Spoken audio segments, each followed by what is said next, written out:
Hi, this is Tim Gallant with Wesley Seminary at Indiana Wesleyan University, and I'll be recording a short video presentation about the discipline of celebration as it is described in Richard Foster's book, The Celebration of Discipline. I wanted to start with a question today about why don't people spend more time or more focus practicing these disciplines? There's several answers out there. One is possibly they don't have the time or the spiritual energy to do so. Maybe they don't have the knowledge that they need to or should.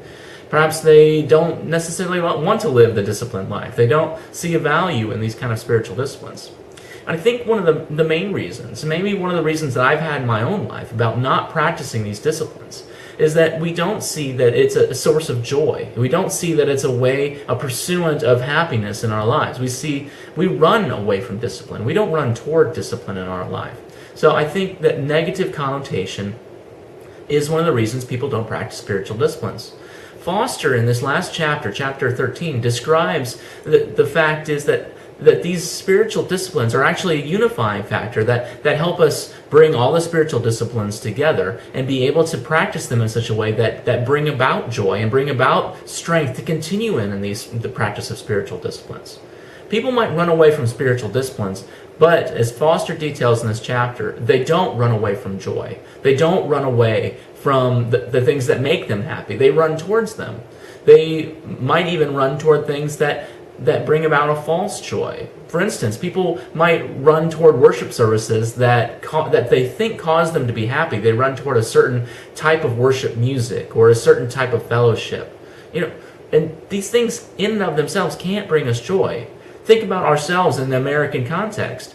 How much people pursue material things. They think that if I can just buy that boat, if I can just buy that new computer, that new iPad, or whatever, that thing will bring me joy. Foster makes the distinction in this chapter that there's a big difference between running away things that will bring you false joy and a big difference between the pathways that will actually bring about true joy. The first of these pathways, these paths toward true joy, Foster describes as obedience. Being obedient to God, being obedient to His commands, His teachings. These will not only bring about joy in our life because we're being obedient to God, it will also bring us away from the things that could cause strife, difficulty, problems in our lives. Those selfish things that we have that we do in our lives that actually bring about more trouble. The second path to joy that Foster describes in his chapter is about allowing God to transform the ordinary, the regular, the mundane things of life, and transform them into ways of seeing joy and bringing about joy in our lives. You see, God does bring about the supernatural, the powerful things in our lives sometimes. That is a truthful thing. But if we rely just on the mountaintop experiences, we're missing out on a true pathway to joy when God takes the ordinary things of life, the ordinary accomplishments, and we allow them to see them through joy, the joyful eyes that God wants us to have. The third path to joy in our lives, Foster describes as living a carefree life. This is quite different than living a careless life, living the life of an immature person, or living the life of like a child. The carefree life is actually living a life free of the anxiety, the being anxious about the things of this world. In Philippians chapter 4, the Apostle Paul writes, "Do not be anxious about anything, but in everything by prayer and supplication, with thanksgiving, let your requests be made known to God."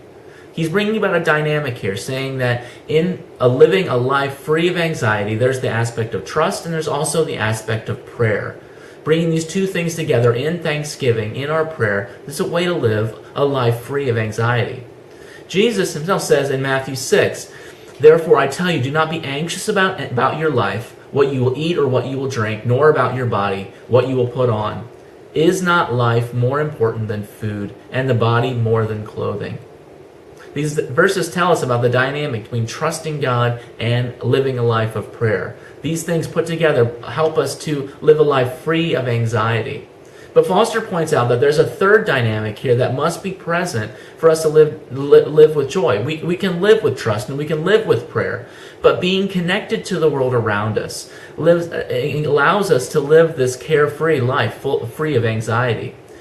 You see, Foster states that we should live lives that are filled with the simple and good things of life. Dietrich Bonhoeffer wrote that, saying yes to God means saying yes to the world that he created.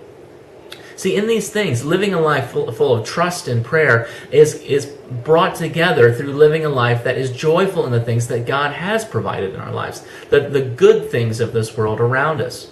An example in my own life is, I enjoy espresso. I really enjoy espresso. Maybe the word enjoy isn't powerful enough. I think I relish espresso. I enjoy the art of making espresso, making drinks, using my espresso machine, drinking it. I enjoy looking on the internet to find new ways of making drinks. I enjoy espresso in my life. It's not that the espresso brings me joy, but it's that this joy of enjoying espresso in my life brings me joy. You can call me carnal, you can call me caffeine addicted if you want to. But I think one of the things about enjoying the things around us is that we enjoy the goodness that God has infused in our life through these things. And that's what Foster is saying, is that when we're connected to God through prayer and trust, and we're connected to His world through enjoying the simple things of life, these are all pathways to the joy in our life. And these things, these pathways, they can bring about benefits in our lives as well. They can bring about true benefits. The first benefit that Foster describes is that we stop taking ourselves so seriously.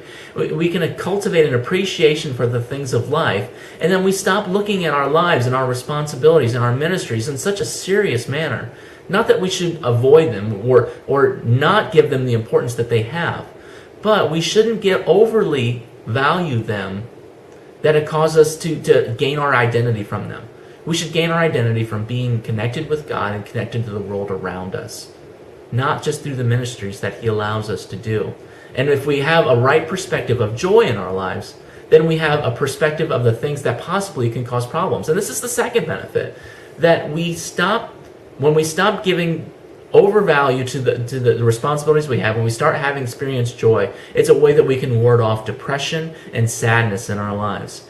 Darkness can surround a person, especially in ministry, especially in the things that we do in our ministries. But if we're experiencing joy, if we're experiencing this discipline of celebration, then God allows us to have a new perspective on life, a new perspective on the things around us. We stop taking ourselves so seriously, and we start allowing God to be allowing us to be filled with joy that can ward off that depression. Finally, when we're talking about joy, and we're talking about recognizing joy, talking about practicing the discipline of joy in our lives, joy begets more joy. If we experience joy in our life, we'll be that much more liable to experience more joy, that much more liable to recognize joyful experiences around us. But these practices, it can sound very personal, can sound very individualistic. But Foster's actually included this discipline of joy in his corporate disciplines, in a discipline that we practice in the corporate body. It's not just a personal thing. Practicing joy is not just a celebration. It's not just a personal thing. It's to be practiced in the body as well. And a main way that Foster says we can do this is that we can practice the discipline of celebration in our worship. There are some out there who think that just practicing in worship, we should be reserved and polite, that coming before God is a solemn experience. As a contemplative and as one who enjoys the traditional forms of worship, I do see a point in this, but I also see that when we come before God and we're truly experiencing and contemplating the joys that He has brought into our lives, the powerful experience of salvation and His provision, this should bring about a levity in our spirit, a joyful nature in our hearts that we shouldn't just hold back. We shouldn't ever let our worship be tempered by our thoughts that maybe people are looking at us. Maybe people are wondering why we're worshiping, clapping our hands, raising our arms in the sky. We shouldn't be thinking about these things. Instead, we should allow our worship to be unreserved and be powerful. Second, Foster says we should be laughing together, laughing loud and laughing long, and enjoying the life together. Third, we should allow ourselves to be creative. Be creative in how we experience life. Be creative in the way we allow our imaginations to run free. To be creative in the way we produce art that is used in worship and used in our lives. And be able to recognize the creative spirit in other people. And finally, we should hold celebrations. We should hold celebrations in our lives that celebrate the passage of time, accomplishments, birthdays, finishing a project. We should also celebrate those culturally appropriate festivals of Christmas and Easter and spring, not just allowing these things to pass us by, but really doing these things upright, so that when we celebrate them, we're allowing the discipline of celebration to infuse us with the joy of this festival and really giving it the value that it has in our lives. In conclusion, Foster's really talking about this discipline of celebration as a unifying discipline in our lives, a discipline that allows us to take all of these other disciplines, the discipline of fasting and solitude and study, and allows us to have joy in them, find joy in these things. It will not only benefit us by allowing us to gain more from these spiritual disciplines, but it'll also motivate us and give us the strength to be able to continue on and be perseverant in practicing these disciplines. Well, thank you so much for listening today. This has been the Discipline of Celebration, and I would ask that you can just continue opening your eyes to see how God would bring about the joy in your life through this discipline of celebration. Amen. Peace.